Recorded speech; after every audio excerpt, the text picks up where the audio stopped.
You are now watching the Biz to Biz podcast with Alan and Justin. Yo, what's up, everybody? It's Justin live from B2B Vault, the Biz to Biz podcast, sponsored by Nationwide Payment Systems, hosted by this guy, the Rodney Dangerfield of payment processing himself, Alan Kopelman. No respect. In today's podcast, we're going to be discussing how to turn a passion into a business. Might not be the greatest, successful business, but it'll be passion. You'll be passionate about it. Hopefully, you'll make a little money along the way. How you doing, man? I'm doing good. A little bit busy this week. That's good. Making the year go by fast. How's your week going? Fantastic. All right. So yeah, man, what's your big passion that you'd turn into a business? So I already did it. So I loved cooking. Oh. And I worked in restaurants, and I wanted to have my own restaurant. It probably wasn't. I made some money, so that part was okay. But I wasn't able to. I was able to do what I wanted. My restaurant that I had in Boca was named one of the 10 best restaurants in Palm Beach County, so that was pretty cool. And I got a lot of reviews in the newspaper and things, but I wanted to make the restaurant bigger because I should have shot a little higher from the beginning on a larger space, but money was an issue. And I wanted to make the restaurant bigger so I could have liquor, full-blown liquor, because I didn't have liquor. I just had beer and wine. Mm-hmm. And that probably held back on additional revenue. So when I tried to expand, I ran into a bunch of problems and then ended up in the credit card processing business. So, how did you go about getting your restaurant started? So, I was in the restaurant business. How long ago was this? So I opened my restaurant. I moved back to Florida in 92. I opened my restaurant in...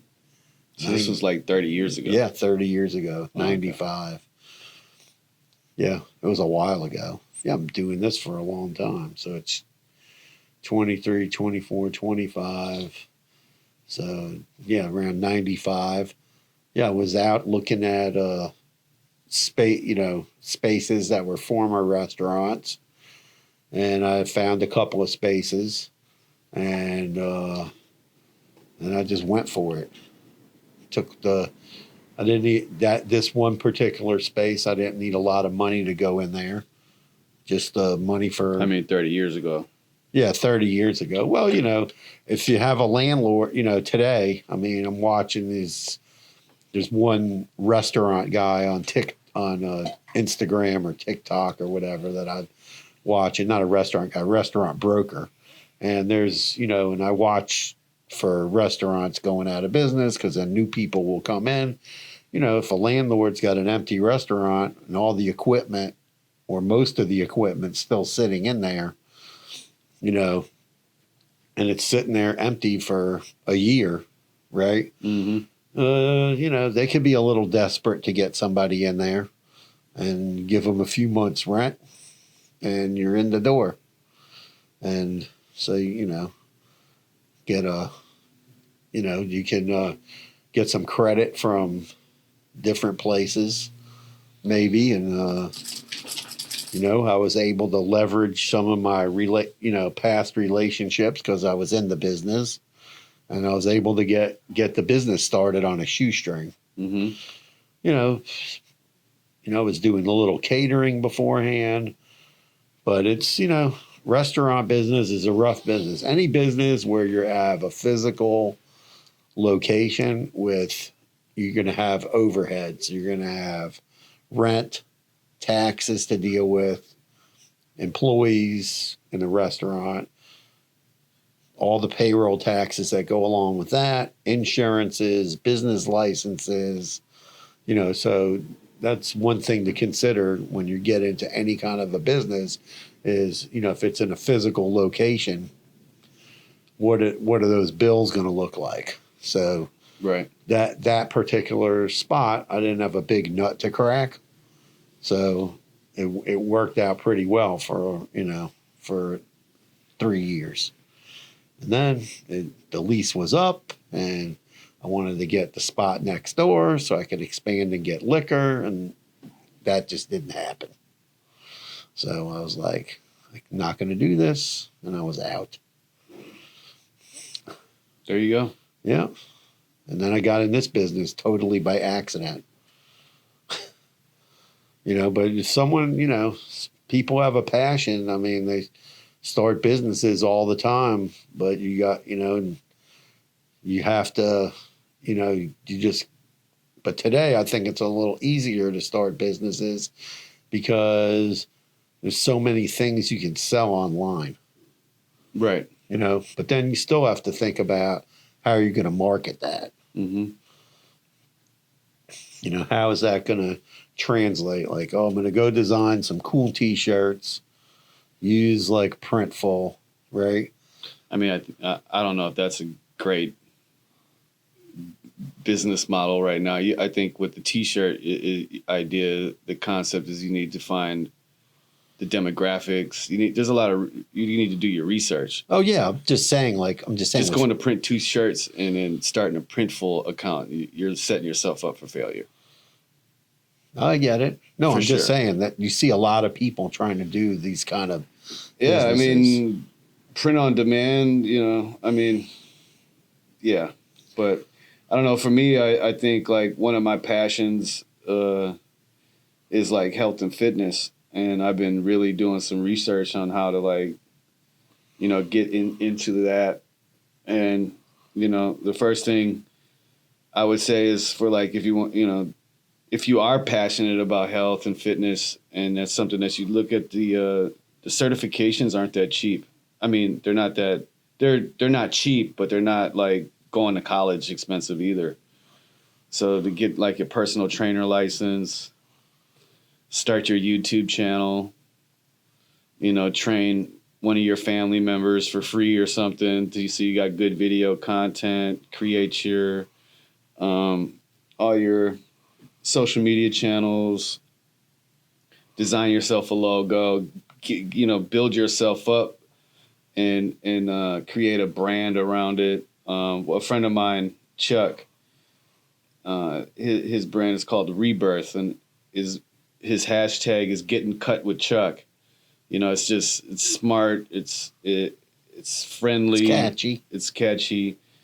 And then he started a whole meal prep side business to that. So not only are you his personal trainer, but he's cooking the food for you too to keep you lean or to get you, if you're trying to bulk up, and he's creating content for all that constantly. He's doing it every time he goes to the gym 3 times a day, at least.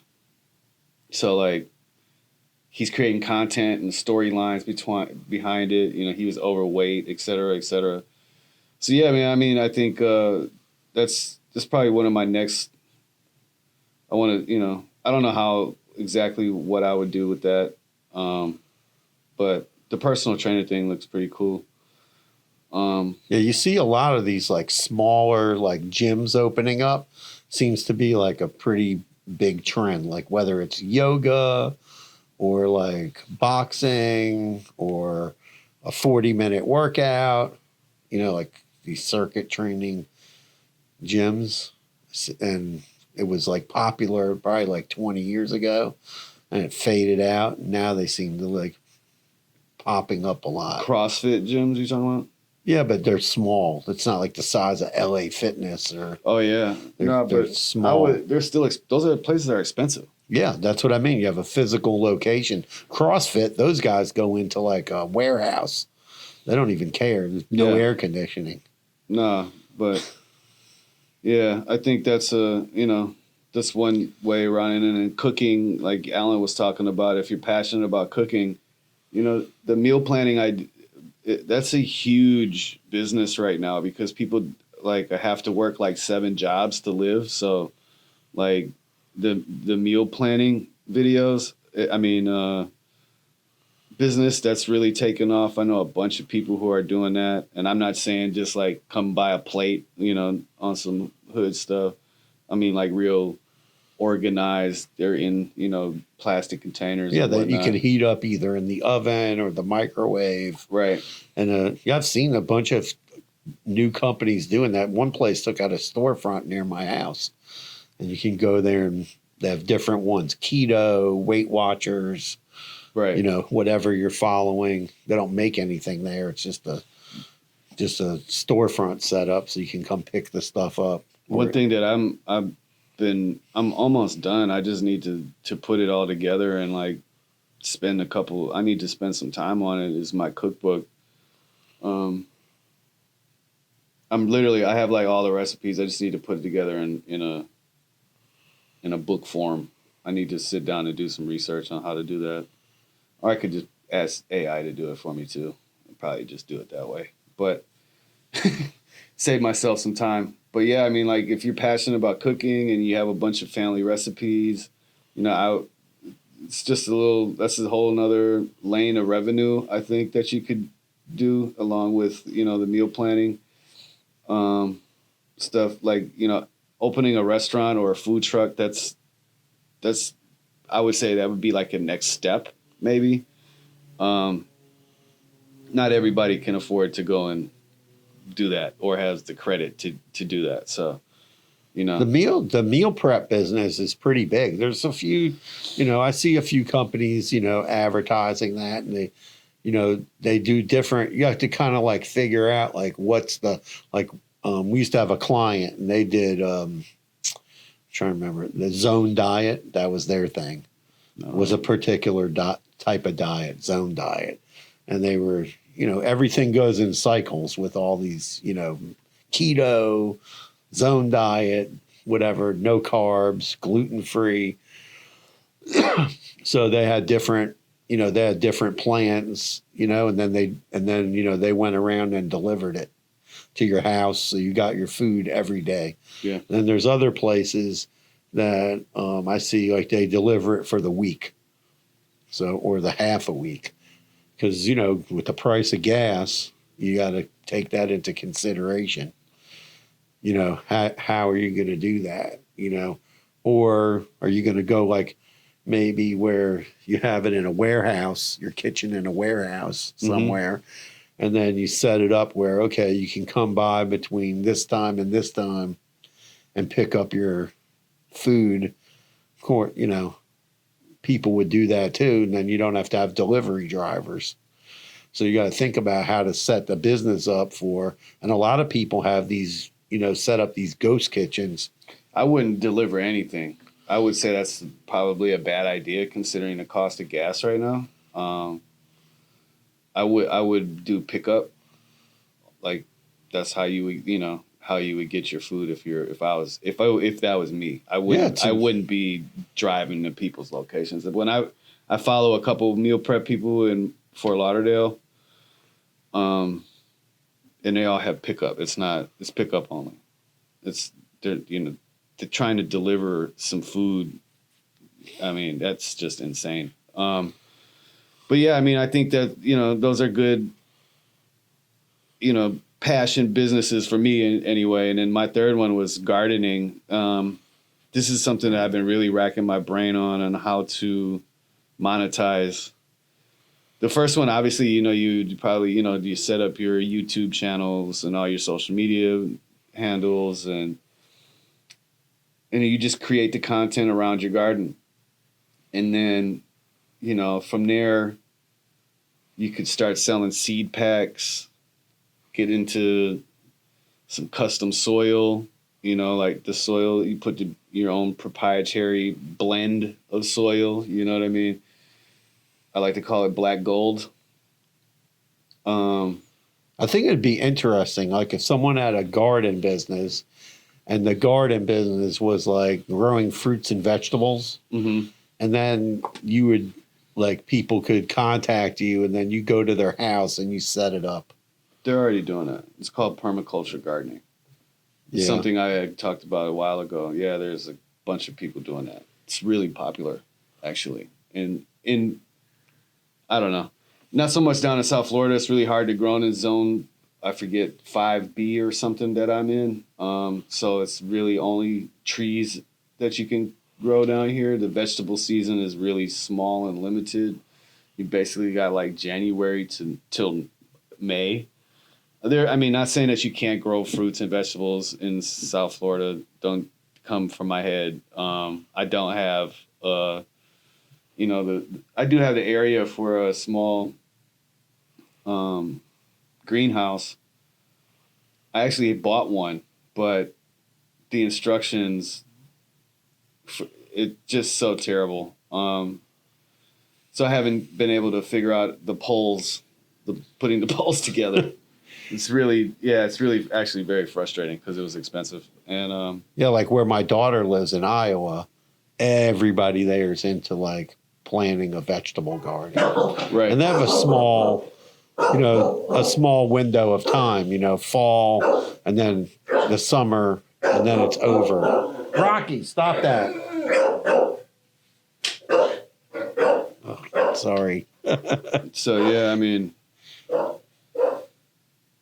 I think gardening is it's tough, but I think there's still a lane because then you could go into like creating garden beds, and you can DIY people for they're trying to set up small garden beds in their backyard. What about those like hydroponic things where I see like people like have a tower and they're growing it on a tower? Never looked into it. I never really wanted to grow food hydroponically. I always wanted to get it dirty, get into the soil, and that's just me. No, I get it. Yeah. Listen, vertical farming is huge. I talked about it before. There's a nonprofit in Milwaukee called Growing Power, and shout out to Will Allen. He's a guy. He I don't know if he definitely led the vertical gardening movement. Yeah, he's a great guy. Anybody listening to the podcast, do your Googles on Will Allen. Rest in peace, bro. there was a That was a company huge down. loss for Milwaukee, man. When What? he passed away. That shit sucked. There was a guy down here that was trying to like take over like vacant office buildings, Yeah, and he wanted to put hydroponic gardens in the office buildings. smart. He I was mean- raising funds for that. Maybe the cost of food wouldn't be so high right now. So Well, it'd be that's close. why I'm passionate gardening. I'm trying to figure out a way to cut my grocery bill in half. Because, yeah, there's that. All these things are, ways of making money. So I think that out of all of them, my number one, passion would probably be the gardening. And so, like I said, I've been really trying to figure out on ways to monetize that. There's a few guys I follow. His name's Pete. I'm gonna mess his last name up, but it's Green Dreams, something like that. Something like that. He's from Florida. He's up north though, so he's got a lot more of a growing window, and he's made a living out of it. He plants the what you're talking about, going around and setting up food forests in people's backyards. Right. I think it's got, it's really popular like in places where you can really grow a lot. It's kind of There's hard. more space that they have up north too. Right. Yeah. Down here, I mean, I have a lot of space, but the property I'm on is just the layout is just ridiculous. I don't know. Whatever. I didn't build a house, so. Listen, like on my house, there's just like, I just have like one little spot of grass, and then there's like one side yard. In the back, there's no room. And on the side, there's not that much sun throughout the day, but and the ground is really hard too. Where I Well, live. you can't plant anything in the soil down here. You need to grow your own soils, like I like to say. Yeah. You have to do some mulching, you get some compost, and all this other going on. Like, there's a lot to it. That's why I was saying, like, I think I'm kind of onto something with the soil, right? Because one bed of mine is just crazy. It does numbers, and then the other one is just, it's not really.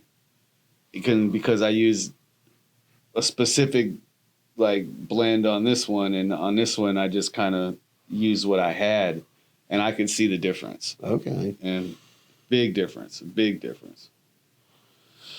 So I mean, yeah. So passion into a business, like I said, it's a tough road. I think you're on. I think just like Alan was saying, like his restaurant was only in business for 3 years. His passion was cooking. So you got to be prepared for the long haul, and there's a lot of ups and downs that you got to come with business. You got to also kind of think about, like, okay, well, how am I going to grow the business? How are you going to like start, and then how's it going to grow, and how can you maximize the revenue that you're going to do? And today you got to look at, I mean, back then compared to now, 30 years ago compared to now, cost of labor is 10 times what it was. So you have all of that has to be figured into the into your equation of what you're going to do. And I think that's what attracts a lot of people to these e-commerce sites, to figure out, like, but if you look at, like, I was looking at an article somebody wrote about Shopify, and it was like, so out of every 10 people that sign up for Shopify, maybe only 1 or 2 make it out of there. Because people they get frustrated building the site, or they get frustrated about how to hook up the products, or where they're going to get the products from. One of the most difficult things now is like a lot of people were trying to buy stuff from Temu. Yeah. And get it shipped here, but 6 to 8 weeks, people aren't going to wait for that. You're just going to get a gazillion chargebacks. So, we were discussing that in a group meeting I was having with a couple of credit card processors, and we were talking, guys in the processing business, talking about that. And fulfillment, you need your fulfillment to happen in like 7 days maximum, 10 days maybe. When you're stretching, the farther you stretch it out, that's one of the things you got to think about in a business. Absolutely. I mean, scaling a business is, that's why, when I'm describing, like, for instance, the health and fitness area, because personal trainer, that's a guaranteed income. You can set that up. But, like, you're building up all these other things. Like, with your video content and your workout programs, you can, all that stuff you could sell, right? You can have a subscription service. You can set up, hey, monthly, you'll get 4 different workouts, as we progress, we'll switch it up, et cetera, et cetera. Then you got the nutrition plan. That's a whole something separate. Your merch, that's something separate. And then eventually maybe your goal is to have a gym, then, you're building up all these other revenue streams and all these other things. Hopefully you're making some money, and then you can start doing the research on finding the proper location, size, etc. I would say go small at first. That's just me. Do it on my brother always says, he's an accountant. Whenever you're trying to do something new, do it on the cheap. Yeah. Like when we started the podcast, we did it on the cheap. Right. And as we got going, we put more into it. Yeah. So, that you have to do the same thing in a business, like when I started this business, how you start out and on a shoestring budget, we took a gamble, bought a bunch of credit card machines on a credit card. and hoped we'd go sell them and pay for it. There you go. And, you know, sometimes that's what you got to do. Right. Yeah, I mean, all those, you know, these ways, you know, there's a lot of people have a lot of passion, you know, I mean, whatever it is, you know,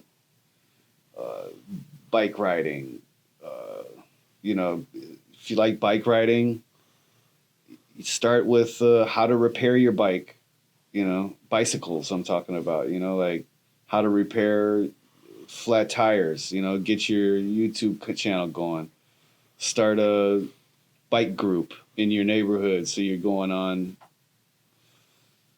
bike rides, you know, organized. And then, you know, you start. Yeah, you don't hardly see a bike shop anymore.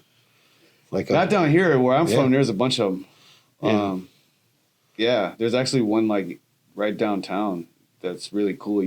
The mall used to be a mall downtown in Milwaukee called the Grand Avenue. Right.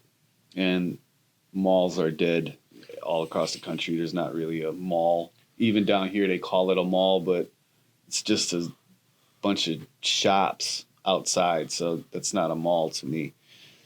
Anyway, Broward Mall, there is a mall, but No, Sawgrass is a mall. It's massive.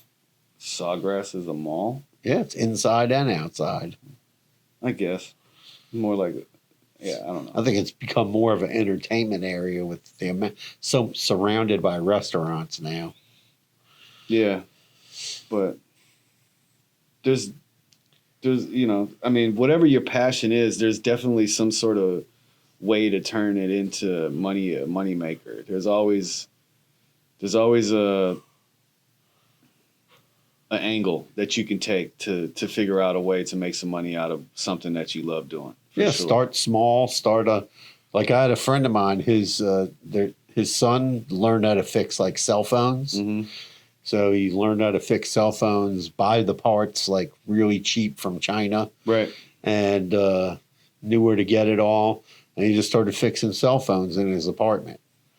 And now he turned it into a whole business. Has like a couple of employees, and they'll go pick up this is a really funny thing. Like people have their phone, but then they don't have time to bring it. Mm-hmm. So they like work something out with like Uber drops off packages, so you can call Uber. They'll come pick the phone up, then they come drop it off to him. I think that's messed up. I don't like the Uber doing the delivery. That's just, I don't know. They're cornering the market. They're monopolizing the market. I'm not a fan of it. I'm not a fan of it at all. Uber should stick. I like the Uber business model at all. I prefer taxi cabs. Right. So anyway, man, that's the podcast. If you got any, you know, passionate things that you're looking to turn into a business, hit me up. I'd love to chop it up with you, give you some advice. You know, I've helped start many businesses, launched multiple businesses, failed at a lot of stuff, you know, but hey, I got the knowledge and the wisdom to keep going. So if you would like to, please subscribe to this channel, hit the like button for us one time, and share the content to your people. Peace. Carpe diem. Peace out.